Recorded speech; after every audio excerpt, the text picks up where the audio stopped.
రాష్ట్రంలోని విద్యార్థుల ఇబ్బందులు తొలగించేందుకు ప్రజాప్రభుత్వం మరొక గొప్ప నిర్ణయం తీసుకుంది. 2026-27 విద్యా సంవత్సరానికి SC, ST, BC, minority, EBC, దివ్యాంగ విద్యార్థుల బోధనా రుసుములు, ఉపకార వేతనాలను నేరుగా వారి వ్యక్తిగత బ్యాంకు ఖాతాల్లోకి డైరెక్ట్ గా జమ చేయనుంది. తొలుత దరఖాస్తు చేసుకున్న వారికి తొలి ప్రాధాన్యతనిస్తూ మొదటి విడత ఫీజులను ఆగస్టు 15 నాటికే విడుదల చేసేందుకు ప్రజాప్రభుత్వం సన్నాహాలు చేస్తుంది. ఈ పాస్ వెబ్సైట్ ద్వారా ఈ దరఖాస్తు ప్రక్రియ 3 అంచెల్లో ఉంటుంది.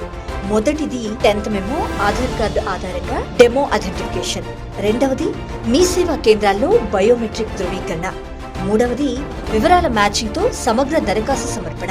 ఎస్టీ విద్యార్థులు జాతీయ పోర్టల్ యాప్ ద్వారా ఓటీఆర్ ప్రక్రియను పూర్తి చేయాల్సి ఉంటుంది. 10 ఏళ్ల బీఆర్ఎస్ పాలనలో సకాలంలో బోధనా రుసుములు, ఉపకార వేతనాలు అందక విద్యార్థులు పడ్డ ఇబ్బందులకు ప్రజాప్రభుత్వం చెక్ పెట్టింది. విద్యార్థుల చదువుకు ఆర్థిక అవరోధాలు లేకుండా ఆధార్ అనుసంధానంతో అత్యంత పారదర్శకంగా మరింత వేగంగా నిధులు జమ చేస్తూ ప్రజాప్రభుత్వం విద్యారంగానికి పెద్దపీట వేస్తోంది.